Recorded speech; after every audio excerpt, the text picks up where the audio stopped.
Hello and welcome back to another episode of Maximum Production, a Holstein Friesian New Zealand podcast about everything to do with cows. I'm your host Amelia, and today's topic we are covering genomic testing. So the benefits of it, what you can get out of it for your herd, and everything along those lines. So I have a couple of experts with me today. I have Ryan Lett, he's laughing at me, the National Sales Manager for Semex New Zealand, and I have Arjun Singh of Lawwal Holsteins. Thanks, Ryan and Arjun, for joining me. Thanks for having me. Invite. So how about we get to know you guys a little bit first? So Ryan, how about we start with you? Tell us a little bit about your background, how you got to where you are today. Yeah, so I was born in the Wairarapa. I grew up down there. I was born in town, so I'm a townie essentially, but right from a young age had a big sort of love for cows and farming, especially cows. I suppose went through as a youngster with Calf Club and shows following on from that. My first two calves are actually jerseys. I like to forget about that. I like to forget about that nowadays. But no, I started with a couple of jerseys, and then after that progressed into black and whites. I was lucky enough to source our calves and that from Woodley Friesians down in Carterton. My grandparents actually share milk next door to there at one stage, so we sort of got involved with that. Following on from school, I went to Lincoln University, did a Bachelor of Commerce in Agriculture degree at university. While I was down there, I sort of got involved with the Holstein side of things in Canterbury, became really good friends with Andrew Trounce from Fairview Holsteins, and that sort of started off a fair bit of the showing down there in Canterbury, and we also bought into a few animals at the same time, wasted a bit of scholarship money on an expensive heifer at the first Tahora top shelf sale, so much to my mum's disgust. And after I finished uni, milked cows for a year just out at Springston. And then from there, I followed my girlfriend, or my wife now, but at the time, up to the Waikato. She had a job as a graduate farm consultant, and so I just followed her up here. And from there, I needed some work to pay my way, so I actually just sent a letter into Semex looking for a job, and was lucky enough that David Mayo and Jim Connery at the time, they offered me a role as a bit of a hybrid role at Semex to start off with. So I guess I was like a little bit of a jack of all trades. I was doing some packing, had a few customers to deal with as well. I started off running the mate programs, sourcing embryos. So it's a real sort of mixed role to start with. A few years down the track, my client base grew a bit. So I was spending more time out on the road selling semen, as well as still running mate programs and things like that. Eventuated into the North Island sales manager role, and from there, as we've sort of grown and a couple of new people have come through, they've taken over some of those other roles like mate programs and that, which I don't need to anymore. And I think for the last three and a half years, I've been the national sales manager. So it's sort of been a full, I guess, run from start off right through to where I am now. And most of my time now, I still have a large client base, but spend a lot of time working with the other reps in the areas, visiting key accounts and clients in other areas, and also running stock and importing bulls and things like that. So, yeah, I still have a bit of a mixed role and do a bit of everything, but most of my time it's sort of working with clients and working with our reps as well. So, yeah. And as you said, Semex has taken off over the last few years and developed quite a good, strong standing within New Zealand as an AB company now. Yeah. So I think things probably changed a little bit.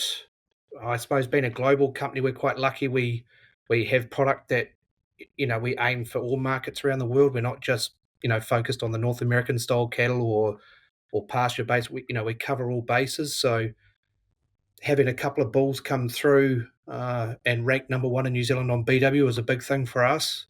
That probably opened the doors a little bit to New Zealand, more for commercial farms to see that some of the the genetics that we can offer certainly suit what they need in New Zealand. So that's been a real change, and from there it's been growing, so it's really good. It's great to see some new genetics coming through as well, which we will get onto. But first off, Arjun, do you want to tell us a little bit about you and how you got to where you are today? Yeah, so my background's probably not as long or as special as Ryan's, but yeah, I'm Arjun Singh, and I'm just a small part of the team at Lawwal Holsteins. We milk 1,000 cows in the Waikato. All the cows are housed in a freestall barn, and we produce about 700 milk solids a cow. We rear 200 replacements every year, so there's about 400 young stock on the farm all year round. On top of that, we grow 200 hectares of maize every year, and that goes back into annuals, grass annuals in the autumn. So we're very highly intensified with the aim of bringing the feed to the cows and keeping the cows off the peat. And we're also zero fertiliser and have been now for a few years. So we think it's a sustainable system going forward, and we hope there's more systems like it in the future. The farm is very family run, so I'm the 5th generation farmer in New Zealand. So it was my grandma's granddad that first come over and got off the boat in Auckland and went up to Warkworth and started working on a farm there. Then they travelled down to Waipakarau in the Hawke's Bay for a few years down there on a dry stock farm, and then they came up to the Waikato and sort of just got established here. And I think now there's probably over 100 people at our Christmas function, so a lot of family live around the area, and everyone's into dairy farming, and a lot of those are into Holstein cows as well.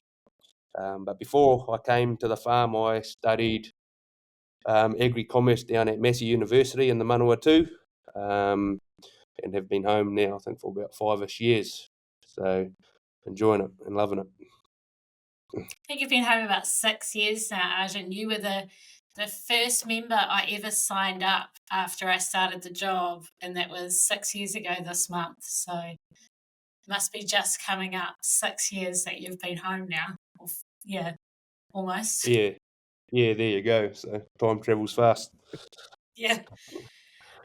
So let's get into today's topic then. Ryan, do you want to tell us a little bit about what genomic testing is and what it involves? Yeah, so I guess a basic or quick sort of analysis is it's essentially the evaluation of an animal's genetic potential or genetic merit. In a nutshell, that's genomic testing. That's the aim of genomic testing. But it's identifying the potential merit or genetic potential of that animal via its DNA and comparing that with the reference population. So in a nutshell, that's, I guess, what genomic testing is. I suppose how it's done nowadays, most genomic testing is pretty similar. So it's taking a TSU sample from the animal, a wet TSU sample. That sample sent to a lab, which would be an accredited lab.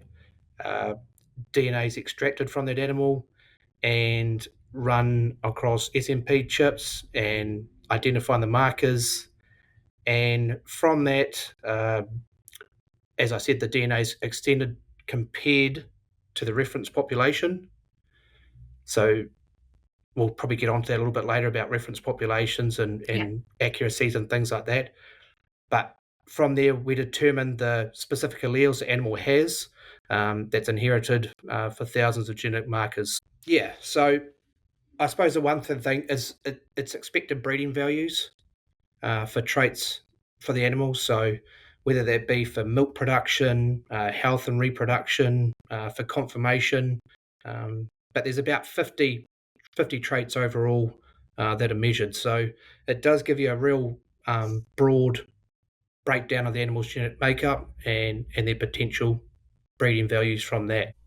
We notice a lot within New Zealand, people talk about parentage verification and genomic testing. So do you just want to clarify for us and our listeners the difference between genomic testing and parentage verification? Because there's if you're testing through GeneMark, there's 2 little boxes, and so try to get that information correct. Yeah, so obviously, as I mentioned, the genomic testing is the genetic makeup of the animal. So it's identifying those specific alleles for the predicted breeding values, whereas parentage verification is more for matching that offspring to the potential sire and dam. So it's identifying whether they share the same alleles, and from there they can match to sire and dam based off that. So for sire verification or dam and sire verification, we're looking to just match that offspring. Whereas for the genomic testing side of things, we're looking for the full genetic breakdown of that animal. Obviously, within the Elevate genomic testing that Semex does, that's part of our test is a parentage verification as well, alongside the actual genomic breakdown of the animal. So it's not just a parentage verification we're looking for, we're doing the whole genetic breakdown, but there is the option through some providers to just match that offspring to the sire and dam. Arjun, your family's been genomic testing now for a few years. What made you choose to start genomic testing your herd, and what was your decision in going with Semex and Elevate? Yeah, so I think we've been genomic testing every single replacement now for 4 years. Before that, we might have just done the top 10 to 15% of what I thought were the best. But I suppose for us to get the most out of the data, I felt that we needed to do every replacement. So we have done that for the last 4 years. And most what we're chasing is genetic gain and accelerated progress. It gives us a better idea on how the animals will perform in specific situations. It helps us with our daily breeding decisions. And it saves us with any associated cost of raising excess replacements. And also, you're able to develop alternative revenue, such as using beef semen on the lower percentile, and able to sell those calves to beef breeders. And for us, I suppose we're able to compare our replacements or our stock to the rest of the world and see where we are on the world stage. I think that's been quite evident with the sales that you guys have held over the last few years. The animals that you've been putting up have been extremely high on their genomic values, and I think it's evident that people are buying on it as well, because those animals do sell well in that sale aspect as well, and not just within New Zealand but overseas. The overseas buyers are actually able to see the value on a level playing field rather than it just being compared within New Zealand, which I think has been great to see as well. So you talked a little bit about it, but do you want to go into a bit of more detail on kind of, Ryan, what you can use the results for when looking at your herd and making decisions? Yeah, so probably, I guess, one part that I didn't sort of cover before that I probably should have was, I suppose, what the genomics tell you about your animal, or what does it show you about your animals. So obviously, like I said, from an Elevate point of view, what we see on our genomics, so clients test their animals, they get the results back. They get sire verification and dam. She's also been tested on that North American scale. We get an A2 result, so that becomes part of it now, and BB casein in that as well. We also test for haplotypes and recessives, so lethal haplotypes and recessives, so HH5, HCD, muscle weakness, things like that, which is a big thing going forward as these lethal genes have been identified. Is how we can identify them more accurately within the female population to prevent carriers being mated to carriers going forward. So that's a big part. And then obviously basically a profile. If everyone's familiar with looking at a bull profile in a catalogue, essentially that's what you'll get back on your females. Is it'll look like a bull proof. She'll have her her ratings for her milk in kilos, her fat, protein, conformation, udder scores, traits like that. So that's what you get back on your animals when you genomically test them. And from there, how that information is used, as Arjun's mentioned, there's a number of ways you can use it for things like selling excess animals, which is I guess been a big advantage for people doing genomic testing, is being able to identify those low genetic animals, breeding into the beef, so they're not keeping any replacements from them. And it also allows you to identify your high animals for embryo work, for use of sex semen and things like that, and keeping your replacements from those animals. So that's, I guess, in a nutshell, the main sort of reason for it. It gives farmers more reliability when breeding these animals. In the past, you get your heifers, you made them through, your calvings, 2-year-olds. It takes that first lactation to identify that, this heifer's a low producer, or she's bad udder traits, or whatever it is. It brings it back that generation. We can identify them right from the word go. So they're born, we know straight away that their genetic potential for production or udder traits and things like that's poor. So we can make that decision then, rather than wait until she's into the milking herd. So that's a huge advantage to farmers. And obviously it's the reliability. So before genomics, we used parent average and running that sort of 30 to 40% reliability on parent average. Now with genomic reliabilities up around that 70%, sometimes a little higher for young bulls, it's so much more reliable for farmers to use.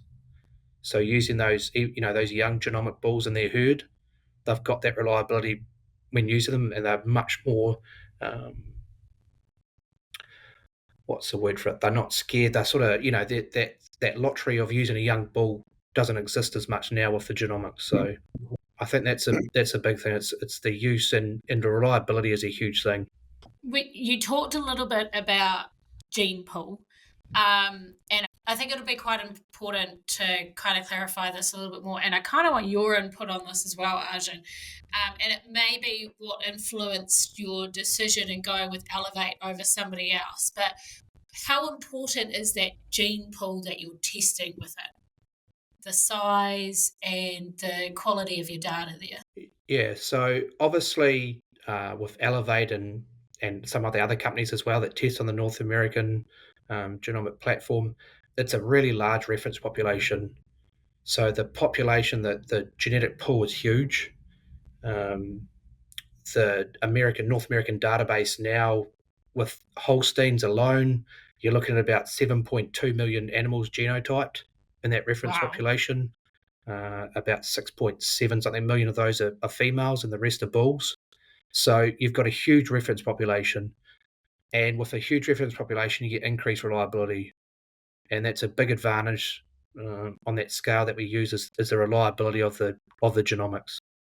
Not everyone tests on that. Obviously, animals that are genomically tested in New Zealand are done on a New Zealand or within a own company reference population, I suppose, which are a lot smaller. So the reliability is potentially a lot lower. So obviously, New Zealand Animal Valuation Unit are working on a platform for New Zealand at the moment, an independent platform where everyone can feed those genotypes, and I think that's an exciting thing going forward for everyone. That'll be amazing because once it'll it's up and allow, running. yeah, it allows us to use that info on our bulls from an early age rather than just running off a conversion. It allows us to input that that genomic info, which is such highly reliable now. We can get a true conversion on those young bulls right from the word age, rather than waiting 3 years for them to get daughters milked and find out the bull's dead or he's not available anymore. So that's a big advantage, is that reliability on the population. Is that, Arjun, was that kind of gene pool something that came into mind when you guys were deciding who you were going to go with to do your genomic testing? Yeah, it was, I suppose, one of the factors that helped us make a decision. We're probably a bit unique compared to the typical New Zealand system with a free store barn. So we try to gather in a lot of data from overseas and compare our herd to animals overseas, because there's not that many free store barns around New Zealand that we can compare to. So I suppose our replacements getting put in a gene pool with like Ryan said, the 7 million overseas it's quite good for us to compare how we're doing with the rest of the world, because we're in a very similar system to them, and we do try to feed our cows to their potential. So it's really reassuring when you see results from, say, production match what's on the genomic data report, things like fat and protein and immunity. When you see it firsthand, it's awesome to see. But in saying that, it would be awesome to have those all in New Zealand data go into a pool as well and see how we do there. Because you, so Lawwal Holsteins isn't just made up of overseas genetics. You have a mixture of New Zealand genetics in amongst that as well. Are you finding that the results that you're getting from those animals being tested through Elevate are still at that same value, I guess, as what you're getting results-wise from your overseas ones? Yeah, we actually test our New Zealand bred animals through GeneMark. Oh, okay. We just found it was hard to compare them with the ones that go through Elevate. So all of our NZ bred animals will go through GeneMark, and all of our overseas bred animals, and we don't mix and match often. So all of those go through the Elevate system. And you're finding that the results that you're getting through GeneMark are, I know that they're not tested on that level playing field, but it's good data coming through for you? I think the reliability probably isn't there as much as the Elevate system, but I think they are heading in the right direction, and I think it's just going to be getting that gene pool as large as possible and increasing that reliability, because I think genomic testing in New Zealand is still quite rare, and farmers are only learning about it. I think the more farmers that start doing it, I think the more positive effect it'll have across the New Zealand national herd. I guess it's another one of those things that people need to start adding into their tool belt of things to do on farm. I guess another benefit for genomic testing is seeing is, and I guess this might not be an issue on your farm, Arjun, because depending on how you carve down, but mismothering, have you found that it's picked up a few of the issues that you've got there? Yeah, it has picked up a couple, but we do try to be pretty good when it comes to the calving and sort of tagging calves as soon as they're born. There's usually some days when there's over 50 or 60 calves born, and a lot of those can be ETs. So sometimes it's myself or someone from the family sitting out in the paddock and tagging them as they drop. But we've definitely found through the Elevate program that we have corrected some mismothering. And also, there can be error in matings that are entered as well. So we've found that a couple of times and corrected that. And that's, it's all associated with the cost of genomic testing. So it just gives us more reliable data and it's more accurate. And I suppose the other thing that Elevate sort of helped us with was the methane efficiency number. We constantly get hit with methane questions with our system. So with Elevate pushing out a methane number, we're able to use that in our answers, and with NZ's targets to reduce emissions, I think having this data at our fingertips will be a positive for us moving forward.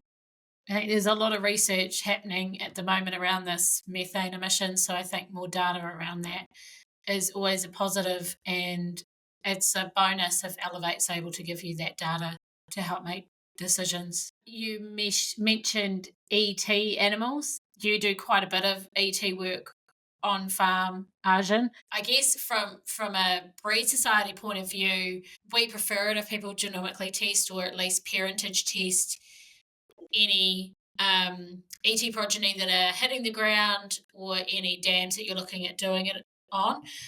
The rules within Holstein Friesian and most of the other breed societies now is that you are required to DNA parentage test to both sire and dam before that animal is eligible to be registered within the breed society. So I think from a farmer's point of view, I would think you would want to do that anyway to make sure that the animal born is definitely what you thought it was going to be. But it is just important information for your breed societies and things to get out of it as well. And I think if you are undertaking ET work, my recommendation is when you get the company out to do your flush, take your wet TSU while she's in the crush. rather than leaving it and then all of a sudden you've got calves on the ground and she's dead. It's very hard to DNA a dead cow, so I would recommend doing it while she's in there just to save you time. So where you spoke a little bit briefly on this, Ryan, but where else can you get your genomic testing done? Semex is Elevate, and you possibly don't know a lot about the other companies. Arjun might be able to fill in, but where else? Yeah, obviously. So Semex has Elevate available. You've got ST does genomic testing, worldwide size.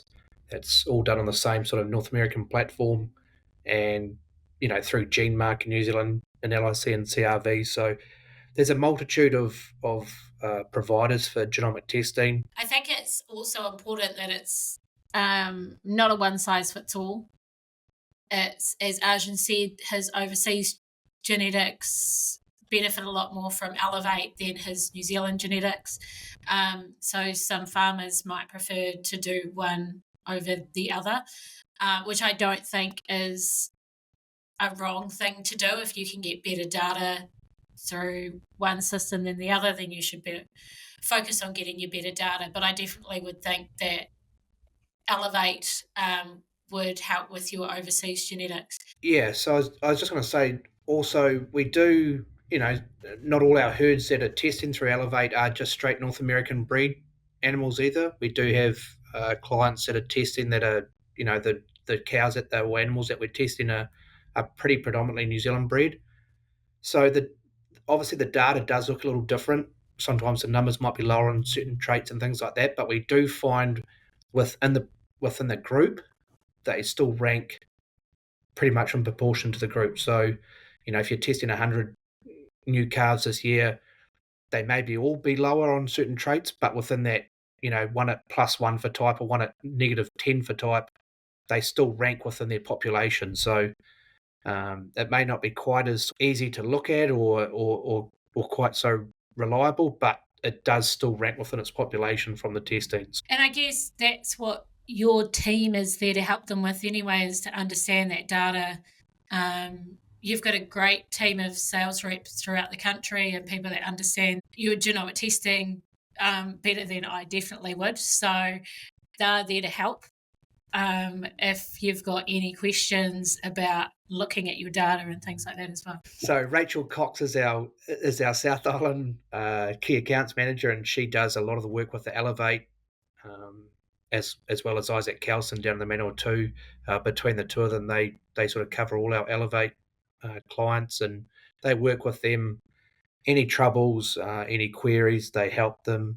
As we're getting more data coming forward from guys that have been testing for a few years, we're starting to get good trends on the animals as well. So it allows them to sit down with our clients and say, hey, look, we noticed this is trending in the right direction, or potentially this is, starting to trend the wrong way. Let's focus on that as we go forward and try and correct that. So having those trends on, someone like Arjun's herd, as he's tested for a few years now, he's starting to see trends on, milk production, fat, protein, conformation, udders, everything. We can start seeing what traits are trending in the right direction, which trends, might need some focus on going forward. And I think that's a huge advantage for us and identifying things that need to change or are going well for them. So, yeah. Yep. Yeah, and I think from a farmer's perspective as well, to get the best bang out of our buck, we need to work with that data. It's one thing getting the DNA or the genomic testing done, but then it's another job, working with that data. For farms, it's a hefty bill. I know it's a hefty bill for us doing 200 replacements a year, and our accountant and bank managers always second guessing it and asking us why we do it. But I think it's important to do the genomic testing and then actually work with that data for your mating decisions, for your culling decisions. But yeah, you've really got to work with it and get the most out of it. Otherwise, it can be a very hefty bill for the farmer. Yeah, I think that's probably one thing that leads back to right back for when we started Arjun with the Elevate testing was the whole point of Elevate was not just one-off genomic testing. It wasn't designed to identify a few heifers and see who was the highest numbers or something like that. It was designed to have an end goal for that information. So we wanted to have a genomic testing service that was set up so we tested the animals and then that information was used the right way. So that feeds into our Optimate mate program so that those animals then run through the mate program that have been genomically tested via Elevate, and that information is used within the Optimate mate program to correct mate those animals essentially.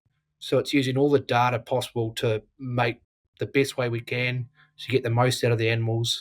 And obviously, as Arjun mentioned earlier too, methane rating now within the Holstein, also Immunity Plus we get with our black and whites too, alongside all your assessive and A2 and everything else. So you're really getting the full snapshot of the whole animal, and everything that we could possibly look at for breeding wise gets covered with that genomic testing. So I just have one more question that I want to throw at you, Arjun. You and your family have been really lucky to buy embryos out of some incredible cows throughout the world, and you've sold some in your recent sales. Didn't you have an animal that was one of the highest genomically tested in the world at the time? Yeah, we did actually. I think it was a bit of luck, to be honest. So how that happened, I'm not too sure, but I suppose it goes back to a purchase of a heifer we did a few years ago down at Nathan and Amanda Bain's Busybrook sale. Really liked the pedigree on this heifer, and she had some good numbers, and we thought it would be a good investment. And she's come back, and she's performed incredibly well. She's breeding on really well.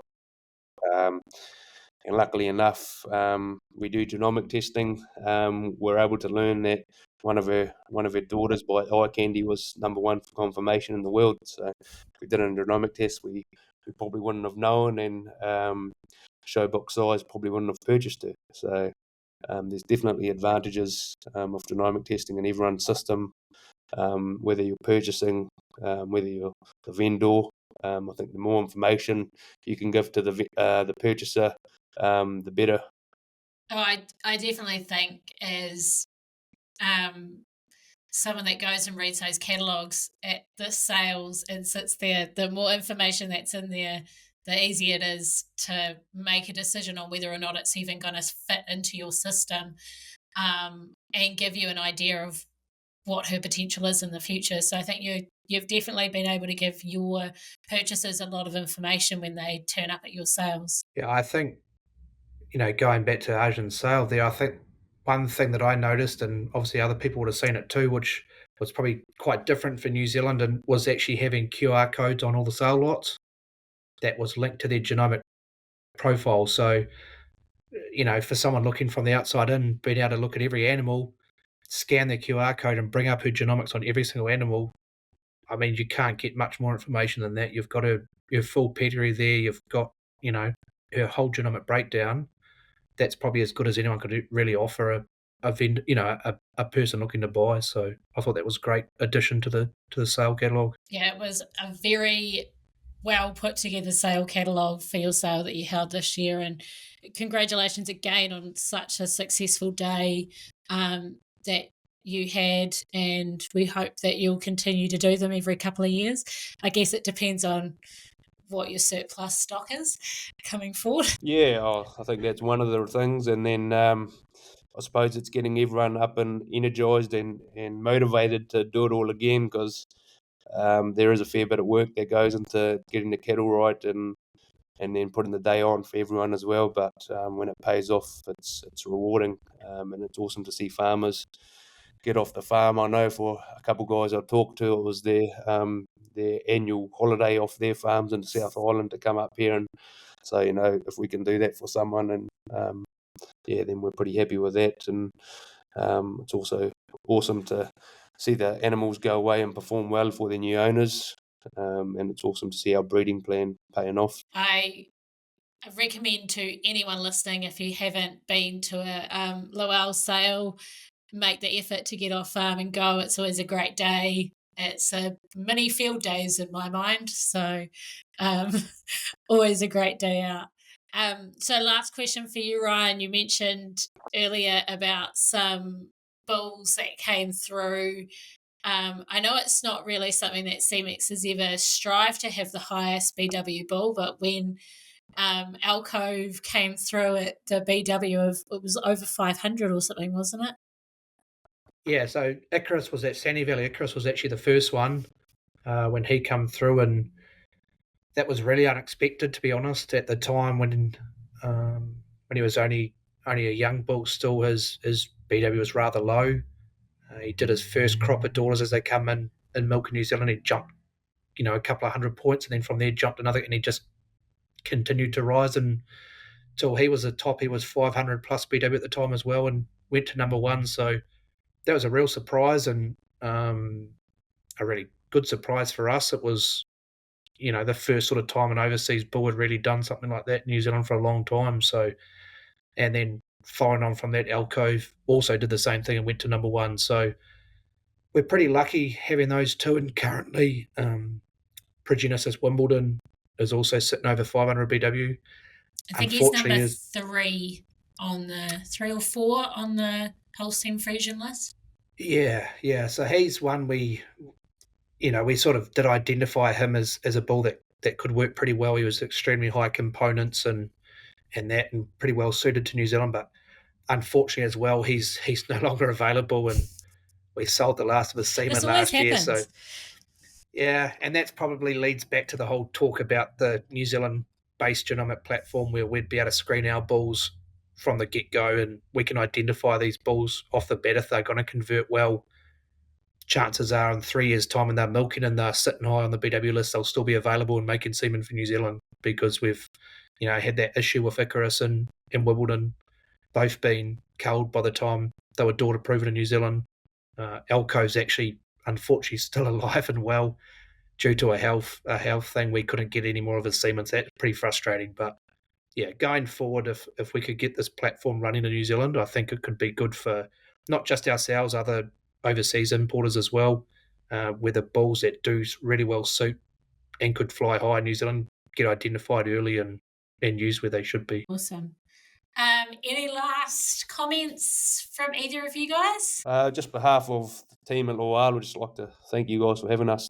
Genomic testing is a big part of our business, and we're always fine-tuning our system, and genomic testing's been a game changer. So thanks to Elevate and Semex for helping us out there, and thanks to Holstein Friesian for having us. Oh, no problem. Always happy to have a chat. Yeah, no, I appreciate the invitation today, and I think genomic testing's got a big potential in New Zealand going forward, and as we get more people on board, whether it be through Semex and Elevate or another company, I think it's important to get as many people testing as we can. And we really enjoy working with our customers like Lawwal and all of our Elevate customers to test their animals and help to build a better business in the way they breed going forward. So I'd encourage as many farmers out there to get testing. But yeah, I really appreciate the invitation today. I think you guys had some great points of discussion today, so hopefully our listeners get a lot out of it, and I learnt lots, which is great. So I just want to thank both Arjun and Ryan again for joining me today and talking about genomic testing and the benefits. If anyone that's listening is interested in doing genomic testing and want to know a little bit more about Elevate, Ryan and his team are always happy to chat, so you can reach out to them through their website. And as I said, if you're ever in the Waikato area and get the opportunity to visit Lawwal Holsteins, I highly recommend it. Arjun and his family, his sisters and his mum, are always happy to talk about what they're doing and everything like that. So thank you both. I will be back next month with a new topic. As always, if you have any questions about this month's episode or any topic suggestions for me, feel free to hit me up on our social media, Facebook, Instagram, or through our website. Otherwise, I will see you next time. Bye.